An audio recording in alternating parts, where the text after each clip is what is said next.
আমরা কারোর উপর হামলা করতে রাজি নই, কিন্তু আমার ইসলামের উপরে যদি হামলা হয়ে বসে, আমরা কোনো জাতির উপরে হামলা করতে অভ্যস্ত নই, কিন্তু মুসলমান জাতির উপরে যদি কোনো জাতি হামলা করে বসে, আমরা কোনো মন্দির হামলা করতে অভ্যস্ত নই, কিন্তু আমার মসজিদের উপরে যদি কেউ চোখ বানায় দেখায়, মুসলমানদের সিদ্ধান্ত হলো আল্লাহ এবং রাসূলের সিদ্ধান্ত অনুযায়ী আমরা হিন্দুদের নিরাপত্তা দিতে জানি, বৌদ্ধ খ্রিস্টানদের দুর্গা মন্দিরের তীর্থের নিরাপত্তা দিতে জানি, কিন্তু ইসলামের উপরে যদি হিন্দুত্ববাদের দর্শন হামলা করে বসে, মুসলমান চোখ উপরে ফেলবে। এটা আমাদের মুসলমানদের ঈমান ছিল না। ওপরে আমরা কাউকে হামলা করতে চাই না। সবাই যেহেতু কম, বিস্তারিত আলোচনা করার মতো সুযোগ নেই। আমি শুধু ইসলামী অমুসলিমদের অধিকার কি, পতিতালয় ছিলেন সম্ভ্রান্তের নারী, পরিবারের সন্তান, আজ হয়ে গেল পতিতালয়ের একজন সদস্য। আমরা স্পষ্ট করে বলি, আমাদের বাংলাদেশে আমরা বিভিন্ন সময় পত্রিকার মাধ্যমে আমরা দেখি যে অনেক হিন্দু যুবকরা মুসলমান মেয়েদের, যুবতী মেয়েদের এবারে আকৃষ্ট করছে। আমরা স্পষ্ট করে প্রশাসনকে বলছি, আমার মায়ের ইজ্জত, আমার একজন মেয়ের ইজ্জত, আমার একজন মেয়ের ইজ্জত, আমার একজন মুসলিম যুবতী নারীর ইজ্জত নাই, বাংলাদেশের সমস্ত মুসলমান নারীদের ইজ্জত যদি আমার কর্মের ইজ্জতকে ভুলন্ডিত করতে থাকা হয়, প্রশাসন যদি এটা অন্তরে উদ্যোগ না নেয়, যেখানেই খারাপ হবে ওই হিন্দু যুবককে জীবন্ত ঘুরে দেবে।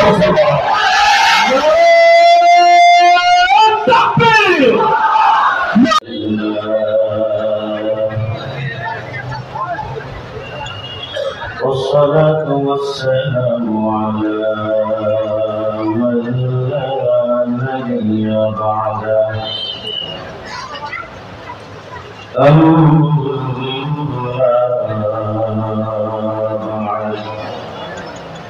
فأعوذ بالله من الشيطان الرجيم. بسم الله الرحمن الرحيم.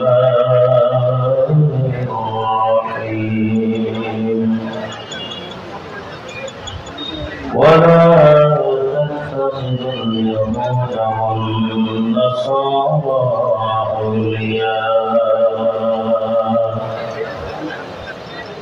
صدق الله العلي العظيم. اللهم صل على محمد وعلى آل محمد كما صليت على إبراهيم وعلى آل إبراهيم إنك حميد مجيد. اللهم بارك على محمد وعلى آل محمد كما باركت على إبراهيم وعلى آل إبراهيم إنك حميد مجيد.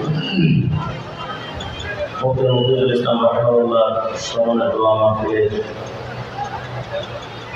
আজকের মজলিসের সম্মানিত সভাপতি আমন্ত্রিত হযরত ওলামায়ে কেরাম,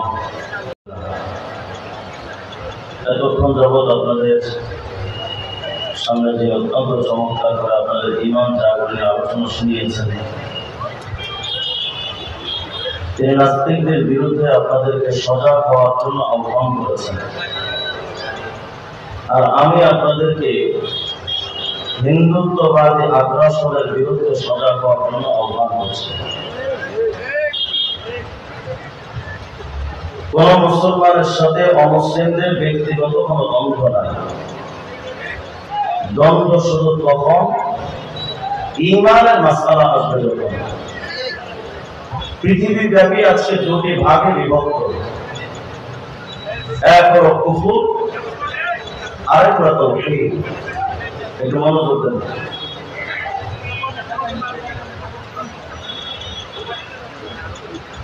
এক হলো কুফরি শক্তি, আরেকটা হলো তাওহীদবাদী শক্তি। এটা ছিল সত্য যে কুফরি শক্তি সারা জীবন তার ঈমানের বাতি তাওহীদের জ্যোতিকে নিভিয়ে দেওয়ার জন্য যুগে যুগে চেষ্টা করেছে, কিন্তু যুগে যুগেই তারা ব্যর্থতায় পর্যবসিত হয়েছে। কুফরি শক্তি কখনো কোথাও সফলতা লাভ করেছে আমার কোনো ইতিহাস পাওয়া যায় না, কিন্তু তাওহীদবাদীরা সর্বত্র সর্বমহলে যে তারা উজ্জীবিত হয়েছিল এটার প্রমাণ হাজার হাজার লাখ লাখ আছে। দুঃখজনক হলে আজ আমাদের দেখতে হচ্ছে ৯২% মুসলমানের বাংলাদেশে অতি আফসোসের সাথে আজকে আমাদের সামনে কুফরি শক্তির উত্থান সহ্য করতে হচ্ছে। আমি এ ব্যাপারে কারোর বিরুদ্ধে বক্তব্য দিতে আসিনি, শুধু আমার আত্মরক্ষা করার অধিকার আমার বাংলাদেশে আছে। আমার কারোর উপরে তরবারি চালাতে চায় না, কিন্তু আমার উপরে যদি কেউ তরবারি চালায় আমরাও কিন্তু চুপচাপ বসে থাকার মানুষ নয়। এটা সবাইকে মাথায় রাখতে হবে। আমরা কারোর উপরে হামলা করতে রাজি নই, কিন্তু আমার ইসলামের উপরে যদি কেউ হামলা করে বসে, আমরা কোনো জাতির উপরে হামলা করতে অভ্যস্ত নই, কিন্তু মুসলমান জাতির উপরে যদি কোনো জাতি হামলা করে বসে, আমরা কোনো মন্দিরে হামলা করতে অভ্যস্ত নই, কিন্তু আমার মসজিদের উপরে যদি কেউ চোখ রাঙানি দেখায়, মুসলমানদের সিদ্ধান্ত হলো আল্লাহ এবং রাসূলের সিদ্ধান্ত অনুযায়ী আমরা হিন্দুদের নিরাপত্তা দিতে জানি, বৌদ্ধ খ্রিস্টানদের দুর্গা মন্দিরের গির্জার নিরাপত্তা দিতে জানি, কিন্তু আমার ইসলামের উপরে যদি হিন্দুত্ববাদী আগ্রাসন হামলা করে বসে মুসলমান চোখ উপড়ে ফেলবে। এটা আমাদের মুসলমানদের ঈমান চেতনা। অগ্রিম আমরা কারোর উপরে হামলা করতে চাই না। সময় যেহেতু কম, বিস্তারিত আলোচনা করার মতো সুযোগ নেই। আমি শুধু ইসলামে অমুসলিমদের অধিকার কি এই বিষয়ে সামান্য কয়েকটা আয়াত আর কয়েকটা হাদিস বলে আমার আলোচনা দিতে যাবো। বাকি আলোচনার একটু মনোযোগ দিয়ে শুনবেন, কারণ আমাদের উপরে অনেকের এই বিরূপ ধারণা থাকতে পারে যে আমরা মনে হয় উগ্রবাদী, আমরা মনে হয় জঙ্গিবাদী, আমরা মনে হয় মানুষকে উস্কাতে বেশি ভালোবাসি, কিন্তু আসলে বাস্তবতাটা কি এটা জানা দরকার। ইসলামের মূল থিমটা কি মুসলিমদের ব্যাপার। এবার যদি আমি আপনাদের সামনে আয়াত এবং হাদিস পেশ করতে থাকি, অসংখ্য আয়াত এবং হাদিস দেওয়া যাবে। সামান্য কয়েকটা আয়াত এবং হাদিস আপনাদের সামনে পেশ করি। দেখুন, বুখারী শরীফের 10 নম্বর হাদিসের মধ্যে রাসূল করিম আলাইহিস সালাম বলেছেন, আল মুসলিমু মান সালিমা আল মুসলিমুনা মিন লিসানিহি ওয়া ইয়াদিহি। মুসলমান হলো সে যার হাতের দ্বারা, জবানের দ্বারা অন্য কেউ কষ্ট পাবে না, সে হলো মুসলমান।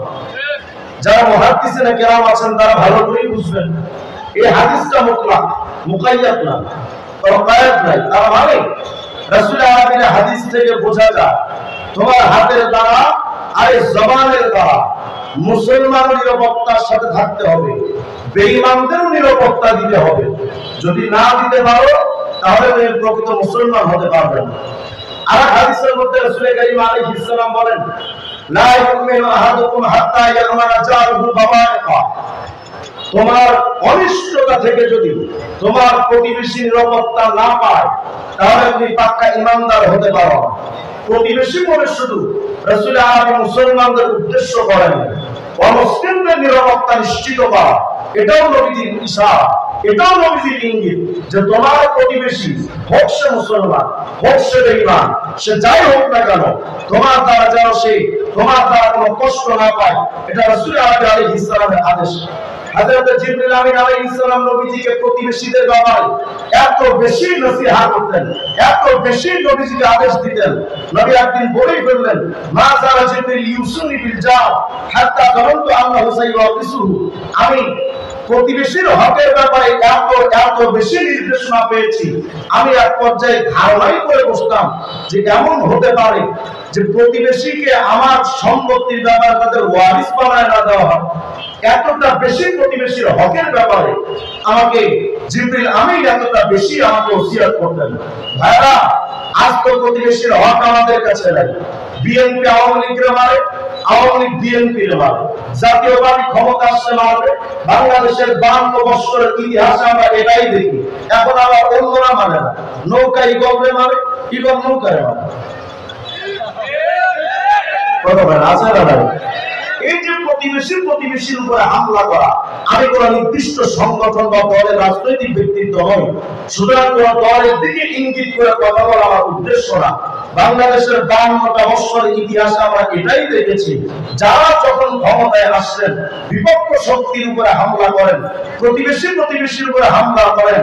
এটা মনে রাখা যায়, আপনি যেই প্রতিবেশীর উপরে হামলা করেন, আপনার ইন্তেকালের পর ওই প্রতিবেশীটাই কিন্তু আগে আপনার কাছে লাগবে। ওই প্রতিবেশী আপনার কবর খনন করতে যায়, ওই প্রতিবেশী আপনার কবরে বাস করতে যায়। সুতরাং কেউ কোনো প্রতিবেশীর উপরে হামলা করা, জুলুম করা, এটা ইসলামের কোনো আদর্শ নয়। শুধু ইসলামের মুসলমানের ব্যাপারে এমন কথা নয়। বুখারী শরীফের মধ্যে 3166 নম্বর হাদিস, রাসূল কারীম আলাইহিস সালাম বলেন, দেখো, মান কাতালা মুআহাদা লাম ইয়ারিহ রাইহাতাল জান্নাহ, যদি কোন ব্যক্তি কোন অমুসলিম নিরাপত্তায় আবৃত কোন অমুসলিমকে যদি কোন মুসলমান হত্যা করে, আল্লাহর নবী বলেন, লাম ইয়ারিহ রাইহাতাল জান্নাহ, সেই ব্যক্তি জান্নাতের সুঘ্রাণ পাবে না। অথচ ওয়াইন্না রিহাহা তুজাদু মিন মাসিরাতি 40 আমা, অথচ জান্নাতের ঘ্রাণ 40টা বছরের দূরত্বের রাস্তা থেকে জান্নাতের ঘ্রাণ পায়। এমন জান্নাতের ঘ্রাণ যদি কোন অমুসলিমকে কোন মুসলমান হত্যা করে, ওই মুসলমান জান্নাতের যাওয়া দূরের কথা, জান্নাতের ঘ্রাণটুকু পাবে না। ভাবতে পারেন কি মানবতার নবী, কি দয়ার নবী, রাহমাতুল লিল আলামিন শুধু মুসলমানদের নিরাপত্তা নিশ্চিত করেননি, তিনি মুসলিমদের নিরাপত্তা নিশ্চিত করেছেন, সমস্ত মুসলিমদের অধিকারকে সংরক্ষণ করেছেন। শুধু তাই নয়, আল্লাহ তাআলা কোরআন শরীফের মধ্যে মুসলিমদের অধিকার দিয়েছেন। ইসলামে অমুসলিমদের টোটাল দিক থেকে অধিকার দেওয়া হয়েছে। এজন্যই আমরা অমুসলিমদের দুর্গা পূজায় হামলা করি না, তাদের মন্দির ভাঙচুর করি না, তাদের সম্পত্তিকে লুণ্ঠন করি না। কিন্তু এটা সুস্পষ্ট কথা, আমরা তাদের উপর হামলা করি না আল্লাহ এবং রাসূলের নির্দেশে। আর আল্লাহ তাআলা পাশাপাশি আরেকটা হুকুম জারি করলেন, লা তাত্তাখিদুল ইয়াহুদা ওয়ান নাসারা আউলিয়া, মুসলিমদের উপর হামলা করবে না, জুলুম করবে না, এতটুকু ক্ষান্ত নাই। দেখো, খবরদার, কোন অমুসলিমকে বন্ধু বানানো যাবে না। সুতরাং আজকে যারা আমেরিকার দালালি করেন, চায়নার দালালি করেন, ইন্ডিয়ার দাদাবাবুদের দালালি করেন, সুস্পষ্ট ভাবে এই কথা বলা যায়, যারা অমুসলিমদের দালালি করেন, তারা যত বড় রাবিয়া বস্তির হাসান বস্তি হোক না কেন, আল্লাহর হুকুম অনুযায়ী তারা পরিষ্কার আল্লাহ বিদ্বেষী। এই কথা সুস্পষ্ট ভাবে বলা যায়, কারণ আল্লাহ বলেছেন অমুসলিমদের বন্ধু বানিও না। শুধু তাই নয়, আজকে আমরা বেশ কিছু সময় দেখছি ইন্টারনেটের মাধ্যমে, গুগলের মাধ্যমে, ফেসবুকের মাধ্যমে দেখি অনেক মুসলিম মেয়েরা অমুসলিম ছেলেদের সাথে সম্পর্কে জড়াচ্ছে, এবং এই ষড়যন্ত্রটা অত্যন্ত গভীর ভাবে তারা আমার মুসলিম মেয়ে সমাজ যুবতীদের মধ্যে ছড়িয়ে দিচ্ছে। বিভিন্ন প্রলোভন দেখিয়ে, বিভিন্ন ধরনের আশার বাণী শুনিয়ে, বিভিন্ন ভাবে তারা সহি সুফি রূপে তারা এসে আমার বোনদের মাথাকে ব্রেনকে ওয়াশ করছে। কি বলে জানেন? আপনার ফেসবুকে আসবে হয়তো হিন্দু আইডি দিয়ে অথবা মুসলিম আইডি দিয়ে প্রথম আপনার সাথে প্রেম করার চেষ্টা করবে। যদি একান্ত ব্যর্থ হয় তাহলে অমুসলিম আইডি দিয়ে আসবে, এসে একজন মুসলিম নারী একটা যুবক দিকে এসে মেসেজ দিবে। কি মেসেজ? যে আসলে আমি মুসলমান হতে চাই, আপনি যদি দয়া করে আমাকে ইসলামের ব্যাপারে একটু সাহায্য করতেন, তাহলে আমার মুসলমান হতে একটু সহজ হতো। ব্যাস, মুসলিম নারী যুবতী প্রথম ষড়যন্ত্রে অ্যাটাক হয়ে যাবে। ও মনে মনে ভাবতেছে আমার ওসিলায় যদি একজন বেঈমান মুসলমান হয় তাহলে আমার কপাল কত ভালো, আমি জান্নাত পেয়ে যাব। এই যে ধোঁকা দিয়ে প্রথম তাকে মেসেঞ্জারে অ্যাড করে দিল। একদিন কথা হচ্ছে, দুদিন কথা হচ্ছে, 4 দিন কথা হচ্ছে, আস্তে ধীরে ধীরে তারা প্রেমের সম্পর্কে জড়াচ্ছে। কিভাবে? ছেলে প্রস্তাব দেয় যে যদি তুমি আমার সাথে বিয়ে বসো তাহলে আমি তোমাকে বিয়ে করে ফেলবো, আমিও কালেমা পড়ে মুসলমান হবো। বাস, আমরা দুইজন মুসলমান হয়ে সুন্দর একটা সংসার গঠন করলাম।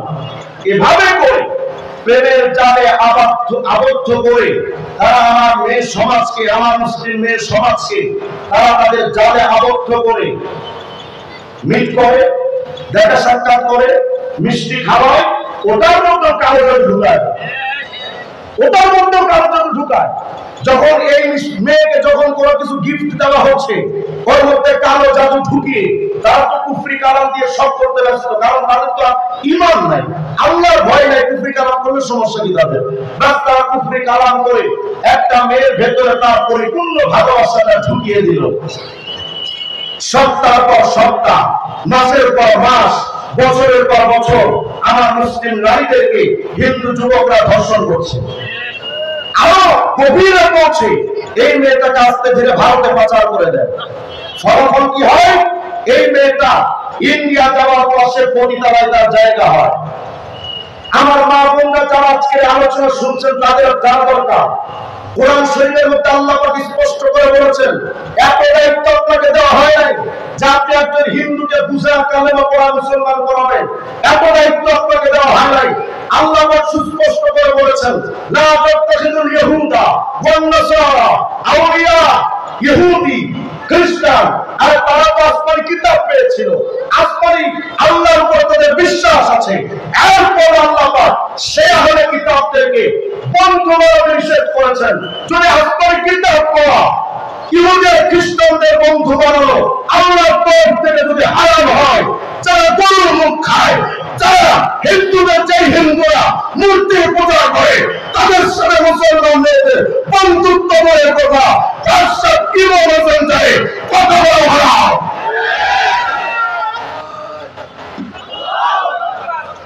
অথচ সেই কাজ আমার বোনেরা আকৃষ্ট হয়ে যাচ্ছেন, তাদের সাথে সম্পর্ক করা হচ্ছে।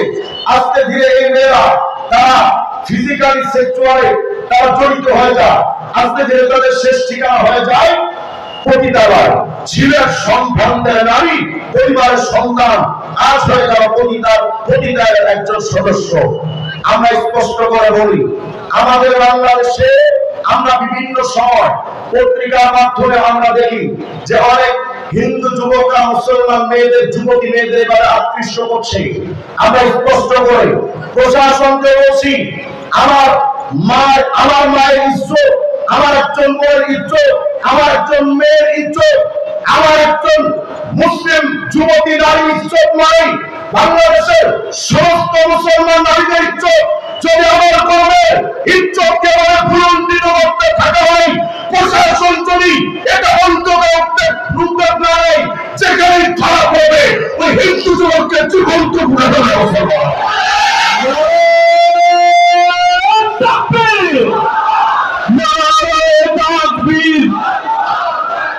ইসলামের সূত্ররা, মুসলমানদের সূত্ররা, বিশ্বের মুসলিম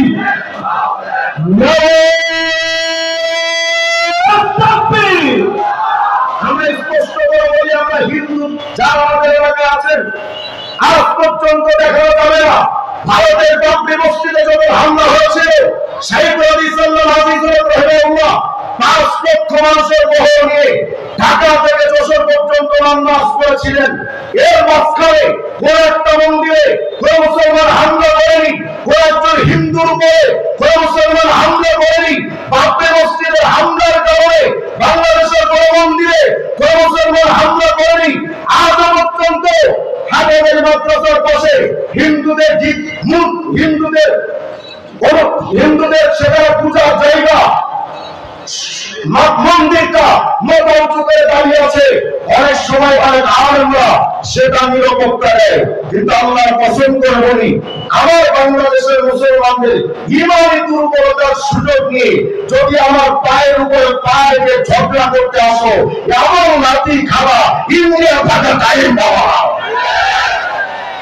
আমরা কোন মুসলমান অমুসলিমদের উপরে আরেকটা তোমার সাংবিধানিক অধিকার, আমার সংবিধান অধিকার দিয়েছে, আমরা আমাদের বিধান নিয়ে বেঁচে থাকবো, আমরা আমাদের কথা বলতে পারবো, আমরা আমাদের দাবি করতে পারবো।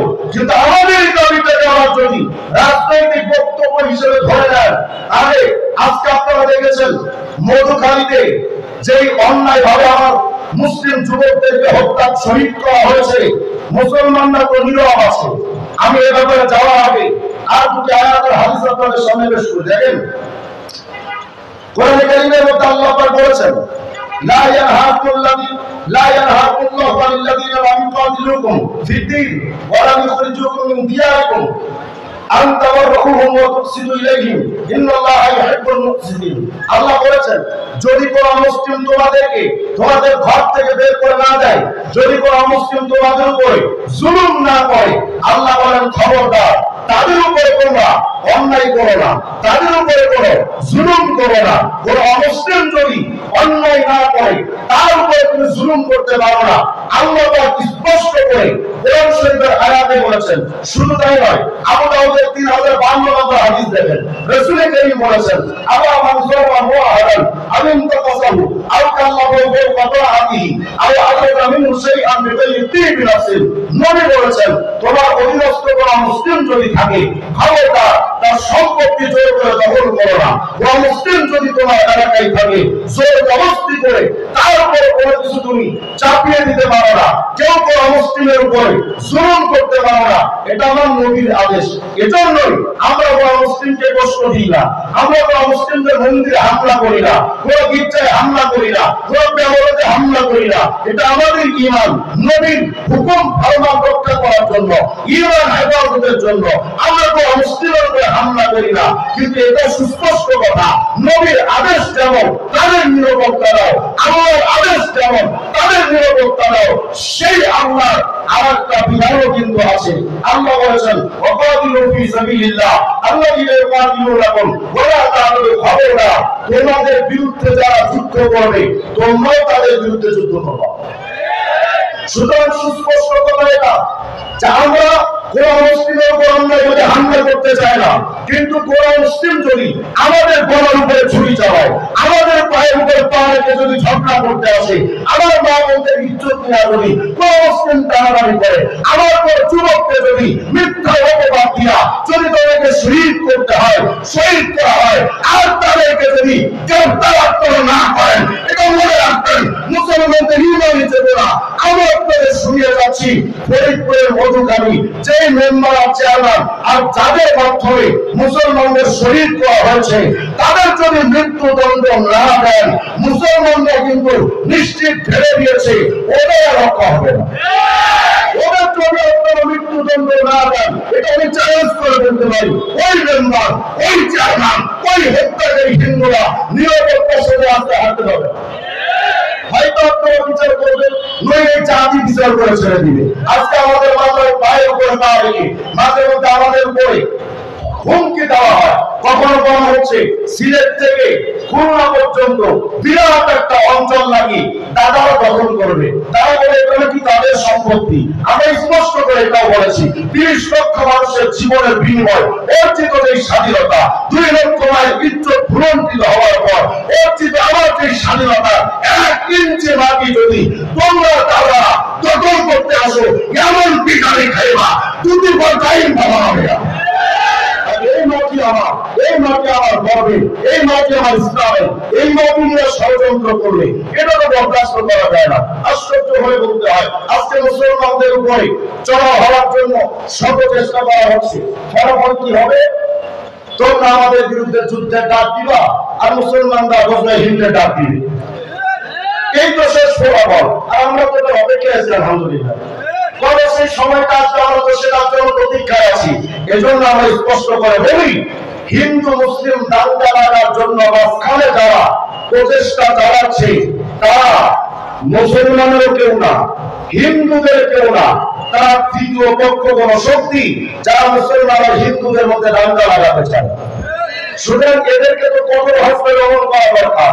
যদি এদেরকে কঠোর হস্তে দমন না করা যায়, আজ হোক কাল হোক, এরা বাংলাদেশ সহ আমার আশ্চর্য হবেন আপনারা, আমার বাংলাদেশে একটা সংগঠন আছে যা অখণ্ড ভারত প্রতিষ্ঠার আন্দোলনে তারা চেষ্টা করে। অখণ্ড ভারত মানে কি জানেন? এই বাংলাদেশ, পাকিস্তান আর ভারত এক হবে আবার। তার মানে আমার বাংলাদেশের স্বাধীনতা থাকবে না। আমার বাংলাদেশের কখনো সেন্ট মার্টিনের দিন দিয়া ষড়যন্ত্র করা হয়, কখনো ইদানিং আপনারা দেখেছেন চট্টগ্রামের পাহাড়ি অঞ্চলে কিছু কিছু সেখানে দস্যু তৈরি হয়েছে, যারা সরকার মানে না, তাদের সরকার আলাদা, তাদের হুকুম আলাদা, তাদের সব কিছু আলাদা। আমরা মুসলিমরা যদি শুধু এই ঝিমিয়েই থাকি, তাহলে আজও কারণ আমাদের উপরে বিরাট অসংখ্য আমাদের উপরে চাপিয়ে দেওয়া হবে। এই জন্য শেষ আপনাদের কাছে অনুরোধ করতে চাই, যদি আমার বাংলাদেশের মুসলিম ভূখণ্ডে আমার উপরে হিন্দুত্ববাদী শক্তি হোক না কেন, আমেরিকার শক্তি হোক না কেন, পশ্চিমা চীনের শক্তি হোক না কেন, আমরা গোলাম কার? এমন বলে আমরা গোলাম কার? আমরা আমেরিকার দালালি করি, আমরা চাইনার দালালি করি, আমরা ইন্ডিয়ার দালালের দালালি করি, আমরা দালাল কর। সুতরাং আল্লাহর দালালি করতে গিয়ে যেমন নীরব থাকতে পারি, তেমন গর্জন দিয়ে আবার থাকতে পারি। প্রস্তুত থাকবেন ইনশাআল্লাহ। আল্লাহ তাআলা আমাদের সকলকে কবুল করেন। আজকের এই মাহফিল মুফতি মুফিজুল ইসলাম রাহমাতুল্লাহ আলাইহি, তিনি অত্যন্ত বড় একজন আলেম ছিলেন। আমি আরিফ বিন হাবিব, আমরা যে মাদ্রাসা মুসলিম বাজারে পড়তাম, উনি সেই মসজিদের খতিব ছিলেন। আমরা তার আলোচনা শুনেছি, অনেক বিজ্ঞ একজন আলেম। তার একটা সন্তান হয়েছে আলহামদুলিল্লাহ, বিজ্ঞ একজন মানুষ। সারা বাংলাদেশের সবাই এক নামে হুজাইফি সাহেবকে চিনেন। আলহামদুলিল্লাহ, তিনি আজকে এখানে যে আয়োজনটা করেছেন, আপনারা বলেন এখানে যে বক্তাদের দাওয়াত দেওয়া হয়েছে, এটা কি চারটাখানি কথা?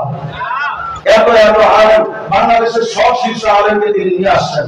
এজন্য আমি ওনাকে নিয়ে স্বপ্ন দেখি। উনি একজন স্বপ্নদ্রষ্ট মানুষ, স্বপ্নবাজ মানুষ।